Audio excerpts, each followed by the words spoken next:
Hi dears, പുതിയൊരു വീഡിയോയിലേക്ക് എല്ലാവർക്കും സ്വാഗതം. ശ്രീനാരായണ ഗുരു ഓപ്പൺ യൂണിവേഴ്സിറ്റിയുടെ പുതിയൊരു നോട്ടിഫിക്കേഷൻ നിങ്ങളെ ഇൻഫോം ചെയ്യാനാണ് ഇന്നത്തെ വീഡിയോ തയ്യാറാക്കിയിട്ടുള്ളത്. നിങ്ങൾക്കറിയാം, പുതിയതായിട്ട് അഡ്മിഷൻ എടുത്തിട്ടുള്ള ഇൻടേക്ക് 6 അഥവാ ഇൻടേക്ക് 6 2025 ജൂലൈയിൽ അഡ്മിഷൻ എടുത്തിട്ടുള്ള കുട്ടികൾക്ക് അവരുടെ ഫസ്റ്റ് സെമസ്റ്റർ അസൈൻമെൻറ്റ് സബ്മിറ്റ് ചെയ്യാനുള്ള നോട്ടിഫിക്കേഷൻ യൂണിവേഴ്സിറ്റി പുറപ്പെടുവിച്ചിട്ടുണ്ട്. ഓൾറെഡി ഇവർക്ക് ആദ്യമായിട്ടാണ് അസൈൻമെൻറ്റ് വരുന്നത്. സെമസ്റ്റർ 1 അസൈൻമെൻറ്റാണ് നമുക്ക് സബ്മിറ്റ് ചെയ്യാനുള്ളത്. അപ്പോൾ യൂണിവേഴ്സിറ്റി ഡീറ്റെയിൽ ആയിക്കൊണ്ട് തന്നെ നോട്ടിഫിക്കേഷന് 10/11/2025 അഥവാ നവംബർ മാസം 10 യൂണിവേഴ്സിറ്റി നോട്ടിഫിക്കേഷൻ ഇറക്കിയിട്ടുണ്ട്. അപ്പോൾ ആ നോട്ടിഫിക്കേഷൻ ഒന്ന് ഡീറ്റെയിൽ ആയിട്ട് നമുക്ക് പരിശോധിച്ച് നോക്കാം. ഇങ്ങനെയാണ് നോട്ടിഫിക്കേഷൻ വരുന്നത്. ശ്രീനാരായണ ഗുരു ഓപ്പൺ യൂണിവേഴ്സിറ്റി പരീക്ഷാ വിഭാഗം സർക്കുലർ തീയതി കൊടുത്തിട്ടുണ്ട്, അപ്ലൈ വന്നിട്ടുള്ള തീയതിയും കൊടുത്തിട്ടുണ്ട്. ഇവിടെ വിഷയം ശ്രീനാരായണ ഗുരു ഓപ്പൺ യൂണിവേഴ്സിറ്റി പരീക്ഷാ വിഭാഗം നിരന്തര മൂല്യനിർണ്ണയം ഇൻടേക്ക് 6 2025 ജൂലൈ അഡ്മിഷൻ അഥവാ ഇൻടേക്ക് 6 എന്ന് പറഞ്ഞാൽ 2025 അഡ്മിഷനാണ്. 4 വർഷ UG അല്ലെങ്കിൽ 3 വർഷ UG അതുപോലെ തന്നെ PG പ്രോഗ്രാം 1ാം സെമസ്റ്റർ അസൈൻമെൻറ്റ് സമർപ്പണം സംബന്ധിച്ച നിർദ്ദേശങ്ങളാണ് ഇതിൽ പറയുന്നത്. അപ്പോൾ ഡീറ്റെയിൽ ആയിട്ട് ഞാൻ പറയുന്നില്ല, നിങ്ങൾക്കിത് വായിച്ചു നോക്കിയാൽ കറക്റ്റ് കാര്യങ്ങൾ പറയുന്നുണ്ട്. ഞാൻ പ്രധാനപ്പെട്ട കാര്യങ്ങൾ മാത്രം ഞാനിവിടെ ജസ്റ്റ് ഒന്ന് ഞങ്ങൾ ഇൻഫോം ചെയ്യാം.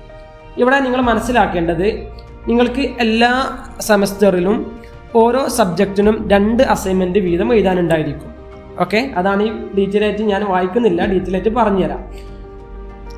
നിങ്ങൾക്ക് ഉദാഹരണത്തിന് സെമസ്റ്റർ 1 4 പേപ്പറാണ് പഠിക്കാനുള്ളതെങ്കിൽ 8 അസൈൻമെൻറ്റ് നിങ്ങൾക്ക് തയ്യാറാക്കാനുണ്ടായിരിക്കും. അഥവാ ഒരു പേപ്പറിന് 2 അസൈൻമെൻറ്റ് വീതം. സെറ്റ് 1 സെറ്റ് 2 എന്നിങ്ങനെയാണ് അതിന് പറയാറുള്ളത്. അത് സെറ്റ് 1 നമുക്ക് ഡിസ്ക്രിപ്റ്റീവ് മെത്തേഡായിട്ടാണ് ഉണ്ടാക്കേണ്ടത്. സെറ്റ് 2 നമ്മൾ അനലിറ്റിക്കൽ മെത്തേഡായിട്ടാണ് പ്രിപ്പയർ ചെയ്യേണ്ടത്. ഓക്കെ, അപ്പോൾ യൂണിവേഴ്സിറ്റി പറയുന്ന കുറച്ച് നിയമങ്ങളുണ്ട്, അതനുസരിച്ച് മാത്രമേ നമ്മൾ എന്ത് ചെയ്യാറുള്ളൂ, അസൈൻമെൻറ്റ് പ്രിപ്പയർ ചെയ്യാൻ പറ്റുള്ളൂ.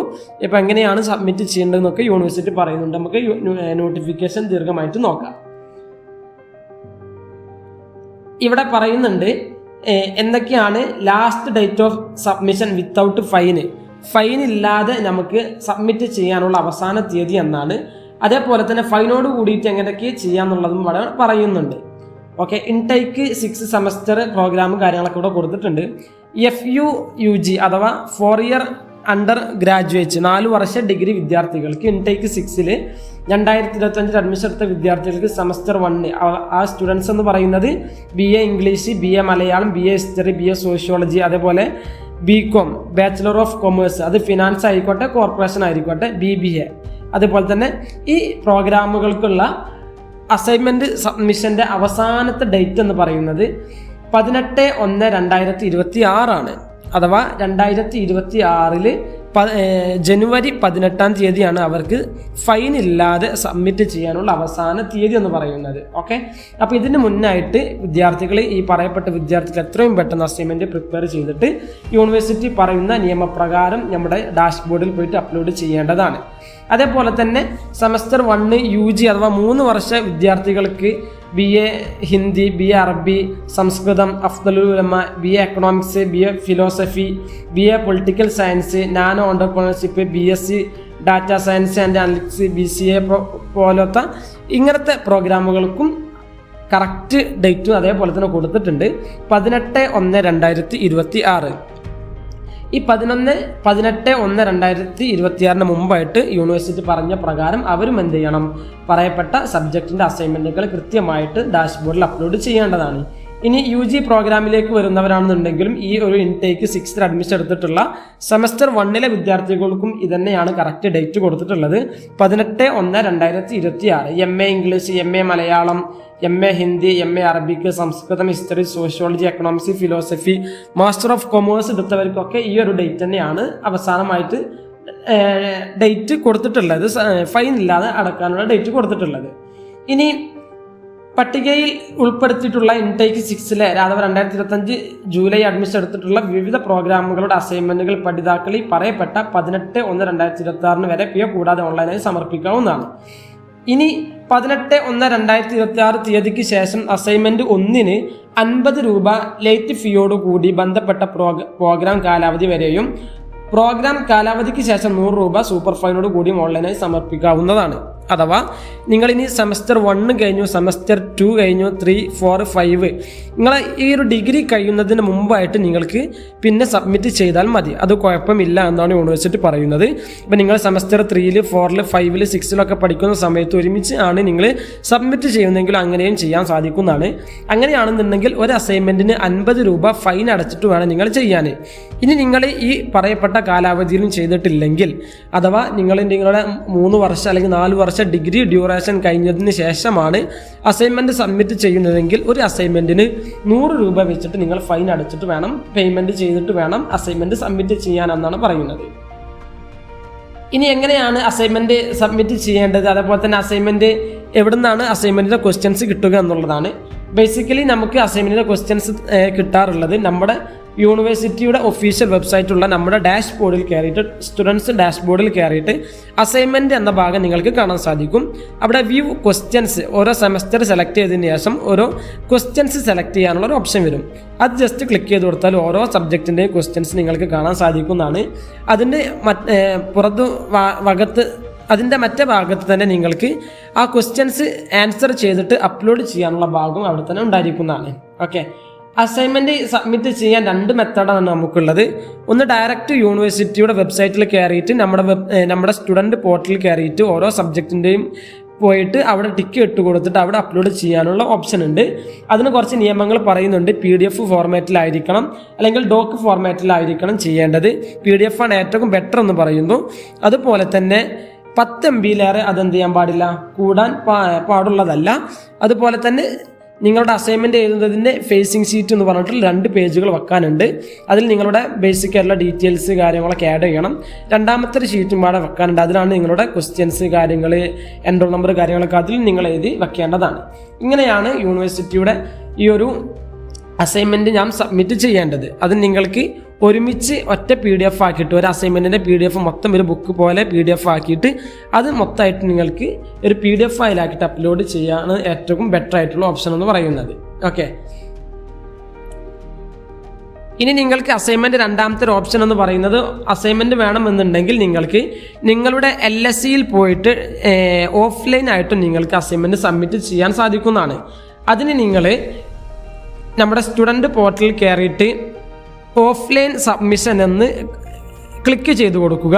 അപ്പോൾ അവിടെ ഒരു വിൻഡോ ഓപ്പൺ ആയിട്ട് വരും. എല്ലാ സബ്ജക്റ്റിനും ഓഫ്ലൈൻ സബ്മിഷൻ എന്ന് കൊടുത്തതിന് ശേഷം അത് ജസ്റ്റ് സ്ക്രീൻഷോട്ട് എടുത്തിട്ട് അതൊന്ന് പ്രിൻ്റ് എടുത്തിട്ട് വേണം യൂണിവേഴ്സിറ്റിയിലേക്ക് കൊണ്ടുപോകാൻ. അപ്പം നിങ്ങൾ എഴുതിയിട്ടുള്ള അസൈൻമെൻറ്റും ഈ സ്ക്രീൻഷോട്ട് പ്രിൻ്റ് എടുത്തിട്ടുള്ള ഈ ഒരു പേജുമായിട്ടാണ് യൂണിവേഴ്സിറ്റിയിലേക്ക് പോകേണ്ടത്. ഓരോ സെമസ്റ്ററിലും നിങ്ങൾ ഇങ്ങനെ തന്നെ വേണം പോകാൻ വേണ്ടിയിട്ട്. ഓക്കെ, ഇനി പറയുന്നു അസൈൻമെൻറ്റ് 10 MB-ലേറെ എന്ത് ചെയ്യാൻ പറ്റില്ല, സൈസ് കൂടാൻ പറ്റുന്നതല്ല, 10 MB-ൻ്റെ ബിലോ ആയിരിക്കണമെന്നാണ് പറയുന്നത്.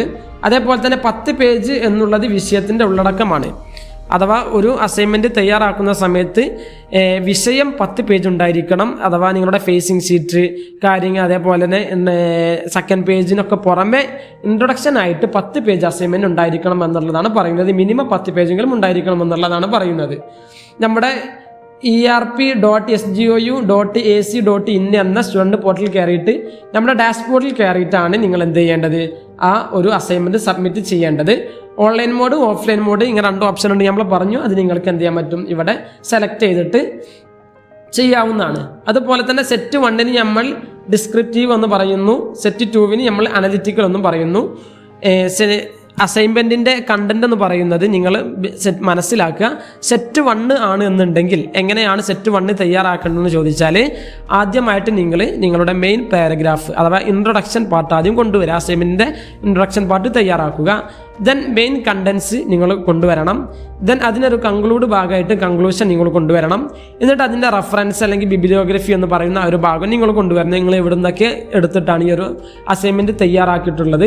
അപ്പോൾ നിങ്ങൾ പ്രത്യേകം ശ്രദ്ധിക്കുക, ഓഥറെ അല്ലെങ്കിൽ റെഫറൻസ് നിങ്ങൾ ചെയ്യുന്ന സമയത്ത് ആരാണോ ആ ബുക്ക് പബ്ലിഷ് ചെയ്തിട്ടുള്ളത് ആ വ്യക്തിയുടെ പേര് അതിലുണ്ടായിരിക്കണം. എവിടെ വെച്ചിട്ടാണ് ബുക്ക് പബ്ലിഷ് ചെയ്തിട്ടുള്ളത് അത് അവിടെ ഉണ്ടായിരിക്കണം നിർബന്ധമാണ്. അതോടൊപ്പം ഏത് വർഷമാണ് നിങ്ങൾ അല്ലെങ്കിൽ ആ ഓഥർ ബുക്ക് പബ്ലിഷ് ചെയ്തിട്ടുള്ളത്, ഇതൊക്കെ റെഫറൻസിൽ ഇൻക്ലൂഡ് ചെയ്യാൻ വേണ്ടിയിട്ട് പ്രത്യേകം നിങ്ങൾ ശ്രദ്ധിക്കുക. ഓക്കെ,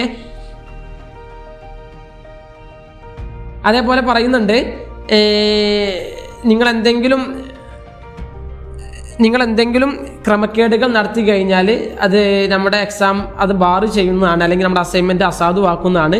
പിന്നെ യൂണിവേഴ്സിറ്റിയിലേക്ക് നിങ്ങൾ 2500 രൂപ എന്താ ചെയ്യണം, ഫൈൻ അടച്ചിട്ട് പിന്നീട് വീണ്ടും അസൈൻമെൻറ്റ് സബ്മിറ്റ് ചെയ്യേണ്ടതും കാര്യങ്ങളൊക്കെ പറയുന്നുണ്ട്. അപ്പോൾ ഈ ഒരു കാര്യം നിങ്ങൾ പ്രത്യേകം എന്ത് ചെയ്യുക, ശ്രദ്ധിക്കേണ്ടതാണ്. അതുപോലെ തന്നെ അസൈൻമെൻറ്റ് സബ്മിറ്റ് ചെയ്ത് കഴിഞ്ഞാൽ അതിൻ്റെ നിലവിലുള്ള അവസ്ഥ എന്താണ്, അത് ടീച്ചേഴ്സ് ഇവാലുവേറ്റ് ചെയ്തിട്ടുണ്ടോ എന്നുള്ള സബ്മിഷൻ പെൻഡിങ്, അതേപോലെ മാർക്ക് സ്കോർഡ് എന്നൊക്കെ പറഞ്ഞിട്ട് നിങ്ങൾക്ക് അവിടെ അതിൻ്റെ ഡീറ്റെയിൽസ് കാണാൻ സാധിക്കും. അത് നിങ്ങൾ ജസ്റ്റ് ഒന്ന് ചെക്ക് ചെയ്യുക. അത് നമ്മുടെ ഈ ഒരു സബ്മിറ്റ് ചെയ്തിട്ടുള്ള ഡേറ്റ് കഴിഞ്ഞിട്ടാണ് നിങ്ങൾ ശ്രദ്ധിക്കേണ്ടത്. ഓക്കെ, പേയ്മെൻറ്റ് ചെയ്തിട്ട് അസൈൻമെൻറ്റ് സബ്മിറ്റ് ചെയ്യുന്നവർ അഥവാ ഫൈനോട് കൂടിയിട്ട് അസൈൻമെൻറ്റ് സബ്മിറ്റ് ചെയ്യുന്നവരാണെന്നുണ്ടെങ്കിൽ പേയ്മെൻറ്റ് റെസിപ്റ്റ് മാത്രമേ സർവകലാശാല സ്വീകരിക്കുകയുള്ളൂ. അപ്പോൾ നിങ്ങൾക്ക് അസൈൻമെൻറ്റിൻ്റെ ആ ഭാഗത്ത് പോയി കഴിഞ്ഞാൽ പേയ്മെൻറ്റ് ചെയ്യാനുള്ള ഒരു ഓപ്ഷൻ വരും. അപ്പോൾ ആ ഒരു ഭാഗത്ത് പേയ്മെൻറ്റ് ചെയ്യുന്നതിൻ്റെ സ്ക്രീൻഷോട്ട് കാര്യങ്ങളൊക്കെ നിങ്ങൾ എന്ത് ചെയ്യുക, എടുത്തു വെക്കുക. അത് പിന്നീട് നിങ്ങൾക്ക് മേ ബി ആവശ്യം വരുന്നതാണ്. ഓക്കെ, ഓഫ്ലൈനായിട്ട് സബ്മിറ്റ് ചെയ്യുമ്പോൾ നേരത്തെ പറഞ്ഞതുപോലെ നിങ്ങൾ എന്ത് ചെയ്യണം, ഓഫ്ലൈൻ എന്ന് നമ്മുടെ ഡാഷ്ബോർഡിൽ പോയിട്ട് നിങ്ങൾ അവിടെ ക്ലിക്ക് ചെയ്തിട്ട് അത് സ്ക്രീൻഷോട്ട് എടുത്തിട്ട് അതിൻ്റെ പകർപ്പുമായിട്ടാണ് നിങ്ങൾ യൂണിവേഴ്സിറ്റിയിലേക്ക് പോവേണ്ടത് എന്നാണ് പറയുന്നത്. ഈ കാര്യം നിങ്ങൾ പ്രത്യേകം ഒന്ന് ശ്രദ്ധിക്കുക. ഇങ്ങനെയൊക്കെയാണ് പ്രധാനപ്പെട്ടും അസൈൻമെൻറ്റുമായി ബന്ധപ്പെട്ട് ഞാൻ ശ്രദ്ധിക്കേണ്ടത്. ഇനി നിങ്ങൾക്ക് AEC കോഴ്സും ഉണ്ട്, MDC കോഴ്സുകളും വരുന്നുണ്ട് അല്ലേ. 4 വർഷക്കാരാണെന്നുണ്ടെങ്കിൽ എങ്ങനെയാണ് വരുന്നത്, എബിലിറ്റി എൻഹാൻസ്മെൻറ്റ് കോഴ്സ് വരുന്നുണ്ട്. അത് നിങ്ങൾക്ക് 4 വർഷ UG വിദ്യാർത്ഥികൾക്ക് വരുന്ന ഇംഗ്ലീഷ് ഫോർ കമ്മ്യൂണിക്കേഷൻ എന്നുള്ളതാണ് വരുന്നത് അല്ലേ. MDC കോഴ്സുകളായിട്ട് വരുന്ന historical tourism, computer system, internet technologies, legal literacy, ഇങ്ങനെ കാര്യങ്ങളൊക്കെയാണ് വരുന്നത്. ഇതിപ്പോൾ ഇതിൻ്റെ 6 ക്രെഡിറ്റ് കോഴ്സുകളുടെ ഓരോ അസൈൻമെൻറ്റിനും സെറ്റ് 1, സെറ്റ് 2 15 മാർക്ക് വീതമാണുള്ളത്. അപ്പോൾ നിങ്ങൾക്കൊരു സബ്ജക്റ്റിന് 2 അസൈൻമെൻറ്റ് ഉണ്ടെങ്കിൽ ഒരു അസൈൻമെൻറ്റിൻ്റെ മാർക്ക് എന്ന് പറയുന്നത് 15ലേക്കാണ് ഇവാലുവേറ്റ് ചെയ്യുക. അതുപോലെ തന്നെ രണ്ടാമത്തെ അസൈൻമെൻറ്റും 15ലേക്കാണ് ഇവാലുവേറ്റ് ചെയ്യുക. ടോട്ടൽ 30 മാർക്കായിരിക്കും ഒരു അസൈൻമെൻറ്റിന്, ഒരു സബ്ജക്റ്റിൽ അസൈൻമെൻറ്റിന് വേണ്ടിയിട്ട് നിങ്ങൾക്ക് ശ്രദ്ധിക്കുക. ഓക്കെ, പിന്നെ പറയപ്പെട്ടതുപോലെ പ്രത്യേക ശ്രദ്ധ പറയുന്നുണ്ട്, യൂണിവേഴ്സിറ്റി പറഞ്ഞ നിയമപ്രകാരം മാത്രമേ നിങ്ങൾ അസൈൻമെൻറ്റ് സബ്മിറ്റ് ചെയ്യാവൂ എന്നുള്ളതൊക്കെ കാര്യങ്ങളൊക്കെ വിശദമായിട്ട് ഇവിടെ പറയുന്നുണ്ട്. ഇനി നിങ്ങൾക്ക് അസൈൻമെൻറ്റുമായി ബന്ധപ്പെട്ടുള്ള റിസൾട്ടുകൾ വന്നിട്ടില്ലെങ്കിൽ നമ്മുടെ ഡാഷ്ബോർഡിൽ കയറിയിട്ട് അവിടെ അപ്പീൽ കൊടുക്കാനുള്ള ഒരു ഓപ്ഷൻ ഉണ്ട്. ആ അപ്പീൽ കൊടുത്തു കഴിഞ്ഞാൽ അത് പ്രകാരം നിങ്ങൾക്ക് എന്ത് ചെയ്യാൻ പറ്റും, അസൈൻമെൻറ്റ് അവിടെ അവർ പെട്ടെന്ന് ഡീൽ ചെയ്യുന്നതാണ് കാര്യങ്ങളൊക്കെയാണ് എന്ന് പറഞ്ഞിട്ടുള്ള നോട്ടിഫിക്കേഷനാണ് യൂണിവേഴ്സിറ്റി പുറപ്പെടുവിച്ചിട്ടുള്ളത് അല്ലേ. അപ്പോൾ ഇത്രയാണ് ഇന്നത്തെ ഒരു വീഡിയോ എന്ന് പറയുന്നത്. നിങ്ങൾക്ക് എന്തെങ്കിലും ഡൗട്ടുകൾ ഉണ്ടെങ്കിൽ നമ്മുടെ കമൻറ്റ് ബോക്സിൽ നിങ്ങൾക്ക് ചോദിക്കാവുന്നതാണ്. നമ്മുടെ അസൈൻമെൻറ്റുമായിട്ട് എന്ത് ഡൗട്ടുകൾ ഉണ്ടെങ്കിൽ നിങ്ങൾക്ക് നമ്മളായിട്ട് കോൺടാക്റ്റ് ചെയ്യാൻ നമ്മുടെ നമ്പർ താഴെ ഷെയർ ചെയ്യുന്നുണ്ട്. അതേപോലെ തന്നെ യൂണിവേഴ്സിറ്റിയുടെ നിരന്തരമായിട്ടുള്ള ഡെയിലി അപ്ഡേറ്റുകൾ നിങ്ങൾക്ക് ലഭിക്കാൻ വേണ്ടിയിട്ട് നമ്മുടെ വാട്സപ്പ് ചാനലിൽ നിങ്ങൾ ജോയിൻ ചെയ്യുക. അതിൻ്റെ ലിങ്ക് കാര്യങ്ങളൊക്കെ താഴെ ഡിസ്ക്രിപ്ഷൻ ബോക്സിൽ കൊടുത്തിട്ടുണ്ട്. Okay, thank